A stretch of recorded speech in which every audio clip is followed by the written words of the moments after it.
guys, I'm Layla. Today we're talking some Raid Shadow Legends, and I've been having a lot of fun with this, like, what if Raid collab kind of series we're doing, the AI concepts. And currently we got one going for solo leveling. So if you missed the previous video, we talked about Jin Woo and Beru.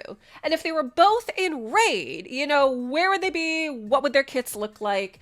And those of you guys watching on YouTube, I do this live on Twitch and ask who you guys want to see. So next up for today, we have Igris and Cha. So let me know what you guys think about this. First up is going to be Igris from Solo Leveling. He's probably one of my favorite characters in that series for sure. So I asked AI, obviously, if Igris was good from Solo Leveling was going to be a champion in Raid. What faction, you know, what kit, and I also want to make sure it fits the correct branding and an existing faction. So AI's response is, if Igris was Solo Leveling was superior as a champ in a Raid, he would fit beautifully into the game's dark fantasy aesthetic, and I have to agree. Considering his lore, appearance, and role in Solo Leveling, the most fitting faction and kit would be as follows. So they're coming up with him keeping his name Igris, but they call him the Shadow-Bound Knight. And they think he fits into Knight Revenant. That seems like that kind of fits, huh? I guess we could see him being like Knight Revenant or Undead, which is kind of like what they talk about here, is that they're going with Knight Revenant, saying that fits with the undead cursed knights and those bound by dark forces, aligns with Igris being a resurrected shadow soldier bound to the Shadow Monarch, who is Jin Woo. So we have a legendary void, and they're saying he can either be defense or HP, and they're considered kind of like this battlefield juggernaut with sustained control and resurrection synergy. What do you guys think of that? And they do have this tiny like little lore snippet too. I like that AI's been kind of giving me this. I love like the lore little flavor text. Is that for the lore?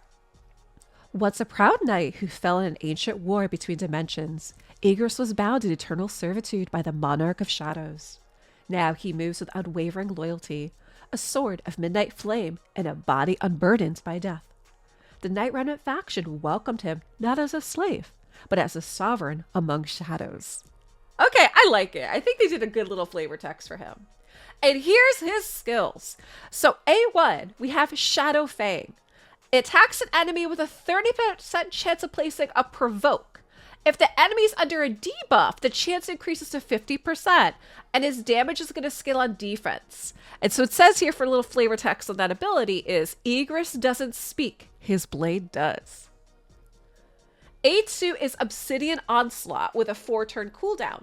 It's an AoE that places a 50% decrease attack for 2 turns. If this attack kills an enemy, places a shield on all allies equal to 20% of this champ's max HP.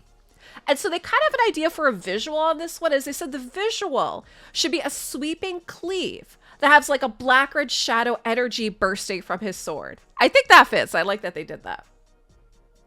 A3 is called Shadow Monarch's Command, and it has a 5-turn cooldown. So this revives a random ally with 50% HP and 50% turn meter. However, if no ally is dead, places a counterattack on this champion and block debuffs on all allies for a turn. So this turn does not skip. We either get a revive or we get a counterattack and then block debuffs. And so the flavor text on this one is, even in silence, his presence commands the dead to rise. And then for his passive, we have Shadow Loyalty. Whenever this champion or an ally is revived, places a strengthened 25% buff and a perfect veil on the revived ally for a turn.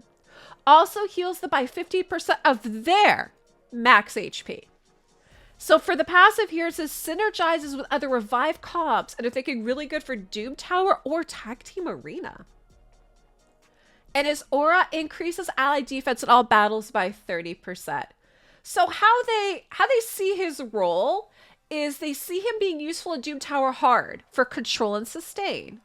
For faction wars, obviously Knight Revenant, because that's where they see him fitting in. They're seeing him having high value as a tank and like a support kind of hybrid. Arena, either defense or like a counter comp, because there's a revive utility and then the anti-nuke setup, and then also the Hydra and Demon Lords. We're talking like bosses, right? but they're saying less effective unless reworked for damage, but good in sustained builds. And what do you guys think about the images? I think they did a pretty good job, right? Spot on. I'm really happy with this one because, like I said, Igris happens to be just like a favorite of mine anyway. And then next up we have Cha. Love her. She's such a fun character in Soul Leveling as well. So same thing. I asked, where would she be? And I'm supposing this one probably is not much of a surprise. But obviously they say that if Cha from Soul Leveling were a champion in Raid, her elegant but deadly demeanor, swordsmanship, and aura-based perceptions make her a natural fit for the existing universe. And then they have a concept for her that stays true to Raid style, structure, and champion design. So they keep her name as is, and they envision her a legendary attack magic in the Sacred Order faction. And I think that fits. And what do you guys think about her design? They did a good job basically keeping her kind of looking like what she looks like in the anime, right? And I think Sacred Order actually fits. So they justify her as the Sacred Order's hope to disciplined warriors who combined martial prowess with a sense of purity, honor, and light. Cha's aesthetic. She has a silver armor, clean, composed, and her elite sword skills, alongside her moral compass, place her firmly within this faction. She could easily be imagined as a blessed swordswoman who channels purifying energy into her strikes. I like that, because again, the idea is to kind of like reimagine them and where they could kind of fit into the universes. So I like that they thought that. Okay, so let's see what they got for her skills. So A1, they have Sword of Purity. Attacks an enemy with a 40% chance of placing a 25% weaken for 2 turns. If the target's under decreased defense or weakened, she attacks twice. And her flavor text on this one is, her precision slices through both armor and pride. I think that's great. I love it. A2 is called Cleansing Horizon with a 3-turn cooldown. So this is an AoE.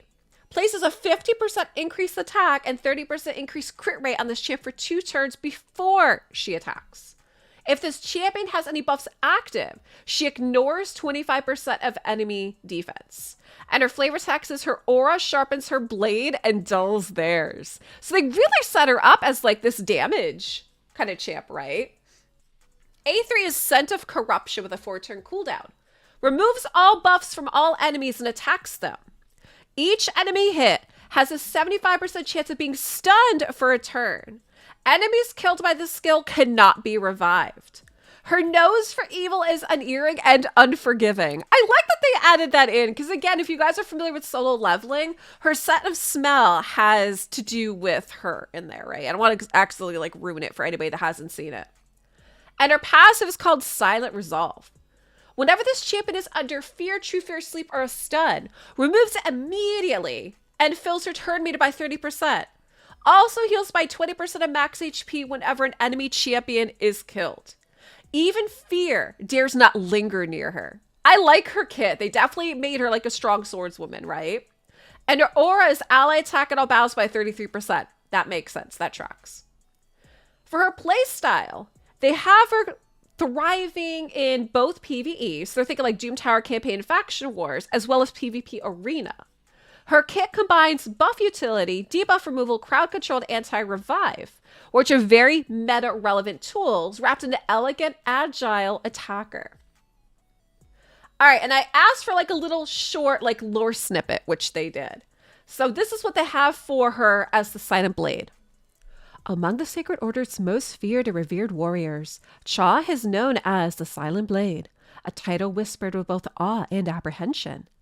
Gifted with a heightened sensitivity to aura, she can sense the corruption festering within even the purest seeming souls. Where others see shadows, she sees the truth and cuts it down without hesitation.